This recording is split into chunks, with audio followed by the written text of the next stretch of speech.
పిల్లలు మీకు ఒక మంచి డైలాగ్ చెప్పనా?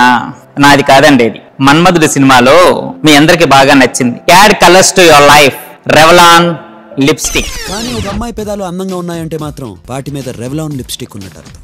Revlon, add colour to your life. అట్లా add colours to your structure, it's a drug molecule. చూద్దాం ఎంత బాగుంటుందో. చూడండి, మీ అందరికీ చాలా సింపుల్గా వచ్చినటువంటి ఒక నేమ్. దీన్ని ప్రొపనోయిక్ యాసిడ్ అంటాం కదమ్మా.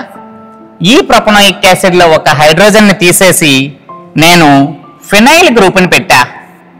మరి దాన్ని ఏమంటారు? Phenyl propanoic acid. ఇది ఎవరండి? Phenyl propanoic acid. ఓకే, ఈ ఫినైల్ ప్రొపనోయిక్ యాసిడ్కు నేనేం చేస్తానంటే ఒక ఐసోబ్యూటైల్ గ్రూప్ని కలుపుతున్నా.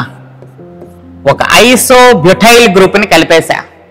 చూద్దామా మరి ఐసోబ్యూటైల్ గ్రూప్ ఎలా ఉంటుందో?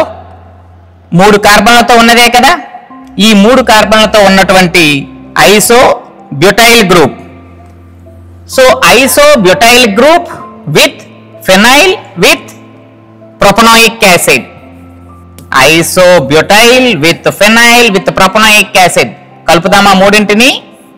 Isobutyl propanoic acid and phenyl ring. ఏమొచ్చిందండి? It is none other than ibuprofen. చూడండి, ఇది ఒక డ్రగ్ మాలిక్యూల్. అందుకని స్ట్రక్చర్లుగా కలుపుకోవద్దండి, దానికి రంగులు వేయండి, దాని రూపం మొత్తం మారిపోతుంది. అదే ఒక మందు రూపం. బాగుంది కదా?